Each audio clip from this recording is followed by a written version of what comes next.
안녕하십니까. 세상 읽어주는 남자 이상훈입니다. 오늘 이 시간에는 키옥시아의 화재 소식부터 전해드리겠습니다. 화재가 발생한 시간은 바로 7일입니다. 화재는 금방 진압됐고 제조 설비 중 하나가 손상을 입었다는 사실을 키옥시아가 직접 고객들에게 공지했습니다. 이 화재 원인과 생산에 미칠 영향은 언더 리뷰, 아직 검토 중이라고 밝혔습니다. 올해 낸드 가격이 지난해보다 40%나 오를 것이란 전망이 나오는 상황에서 이번 화재는 또 다른 호재가 될 것으로 보입니다. 특히 한국 메모리 기업들에겐 긍정적이 될 수밖에 없습니다. 이 말이 나온 김에 이 반도체 생산 라인에서 정전보다 화재가 더 무서운 이유에 대해서 말씀드리겠습니다. 이 반도체는 기본적으로 나노 수준의 가공 기술로 매우 청결한 작업 환경이 요구됩니다. 최근 웨이퍼의 선폭이 7나노까지 줄어들고 있는 판인데 이 5마이크로급 미세먼지가 침투해도 근 500블럭이 영향을 받습니다. 재앙에 가까운 일입니다. 그래서 반도체 생산 라인을 방문할 때는 클린룸과 방진복을 조치하게 됩니다. 이 방진복이란 먼지 진짜와 방어할 방입니다.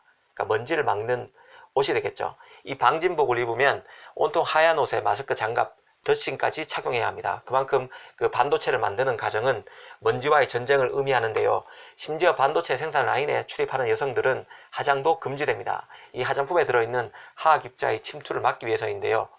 방진복은 먼지는 물론 사람 몸에서 나는 그 땀과 정전기까지 막는 소재입니다. 클린룸에 들어갈 때는 그 에어 샤워라고 하는 바람으로 먼지를 씻어내는 과정도 거칩니다.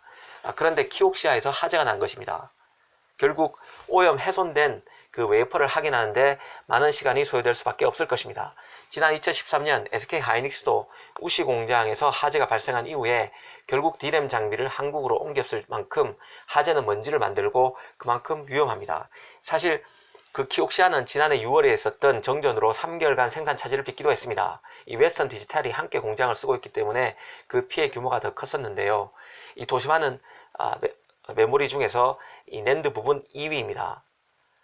그 결과 낸드 가격이 D램보다 더 빨리 회복세로 돌아설 수밖에 없었습니다. 이번 화재도 분명 낸드 회복에 탄력이 될 가능성이 농후해 보입니다.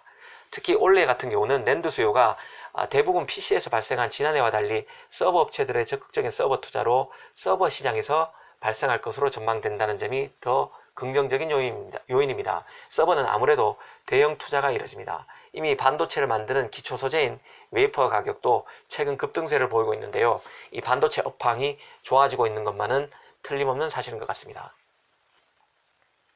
그 다음 소식입니다. 이 삼성전자와 화웨이가 올 한해 중저가 브랜드 모델의 자체 생산한 AP 칩 채택을 더욱 늘려가고 있다는 조사 결과가 나왔습니다. 디지타임스에서 확인한 기사인데요. 주요 스마트폰 제조사인 삼성전자와 화웨이가 이 자사가 생산하는 제품에 자체 개발한 AP칩 적용을 늘리면서 시장 점유율을 올리고 있다는 것입니다. 그 결과 퀄컴으로부터 공급받는 물량은 축소되고 있다고 합니다. 실제 수치를 보면요. 삼성은 지난해 3분기 출하된 중급 스마트폰의 엑시노스 탑재 비율이 80.4%나 됐습니다. 1년 전에는 64.2%였으니까 16.2%포인트가 늘어난 것입니다. 하웨이도 기린 시리즈 AP 탑재 비중이 2018년 3분기 68.7%에서 2019년 3분기에는 74.6%로 5.9%포인트 올랐습니다. 특히 하웨이 같은 경우는 지난해부터 노바와 Y 시리즈 중급 가격대 모델까지 기린칩 적용을 확대하고 있습니다. 이 삼성과 하웨이가 자사의 AP칩 적용을 늘리면서 퀄컴의 스냅드래곤 시리즈 장착은 평균 16.1% 감소했습니다. 주요 스마트폰 제조사들의 타사 프로세서에 대한 의존도가 크게 낮아지면서 퀄컴 제품 비용이 줄고 있는 셈입니다. 그래도 지난해 3분기 글로벌 모바일 AP 시장 점유율을 보면요. 퀄컴이 31%로 부동의 1위입니다. 아직까지 고사양 최고 스마트폰은 너나 할 것 없이 모두 퀄컴 칩을 쓰고 있다고 보면 됩니다. 애플만 본인이 만든 자기들이 스스로 만든 AP칩을 쓸 뿐이죠. 삼성, 하웨이, 샤오미 등 다른 중국 업체도 최고 제품은 퀄컴 칩을 쓰고 있습니다. 그 2위는 21%를 점유한 미디어텍, 3위는 삼성으로 16%, 하웨이 기린칩은 14%를 차지했습니다. 그럼 삼성과 하웨이의 자사칩 비중을 늘리는 것은 어떻게 봐야 할까요? 기업 간에 조금 사정이 다를 수밖에 없을 것입니다. 이 삼성의 경우는 그 최근에 갤럭시 S11의 내수형 폰에서 삼성 엑시노스 대신에 퀄컴의 스냅드래곤을 선택했다는 뉴스가 나오기도 했습니다. 그간 삼성은 S10과 노트 10까지만 하더라도 북미, 중국, 일본 판매분엔 퀄컴의 스냅드래곤을 그리고 한국과 유럽 모델에는 엑시노스 AP 칩을 탑재해 왔습니다. 그런데 이번에는 유럽을 제외한 대다수 시형 모델에 스냅드래곤 865가 탑재될 것으로 알려졌는데요. 그런 맥락에서 보면 엑시노스 칩이 채용되는 삼성의 모델은 주력 모델이라기보다는 A 시리즈에 집중되고 있다는 분석입니다. 지난해 중반 이후 새로운 기술을 테스트하기 위해 중급 포트폴리오에 탑재되고 있다는 진단이 나오고 있습니다. 한편으로는 그 제조 비용과 개발 효율성을 극대화하기 위해서 자체 제조하는 프로세서 솔루션에 의존하려는 경향이 뚜렷해지고 있는 것으로 보입니다.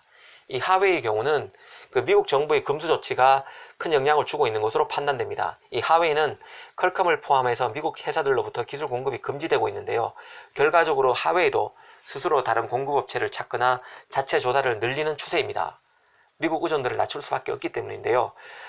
그간 저간의 움직임이 이런 결과로 나타나고 있는 것으로 보입니다.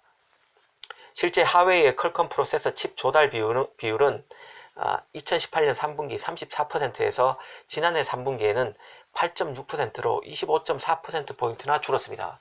삼성보다 훨씬 낙폭이 크다는 점을 알 수 있습니다. 특히 대만 디지타임스는 하웨이가 올해 2020년 스마트폰 판매 목표치를 보수적으로 잡고 있다는 점도 공개했습니다. 올해 선적 목표가 3천만 대로 2019년보다 줄었다고 공개했는데요. 중국 시장에서 하웨이의 점유율이 그 소비자의 애국적 소비 여파로 늘고 있을지는 몰라도 구글 OS 운영체제 제한 등의 이유로 해외 판매가 저조한 것은 분명해 보입니다. 특히 올해 지금 그 CES가 라스베가스에서 열리고 있는데요. 하웨이는 전시 규모도 대거 줄였습니다. 그만큼 미국 견제로 해외 시장에서 쉽지 않음을 보여준다고 하겠습니다. 오늘은 키옥시아 화재 여파와 삼성과 하웨이가 자체 AP 칩 조달 비율을 높이고 있다는 소식을 전해드렸습니다. 감사합니다.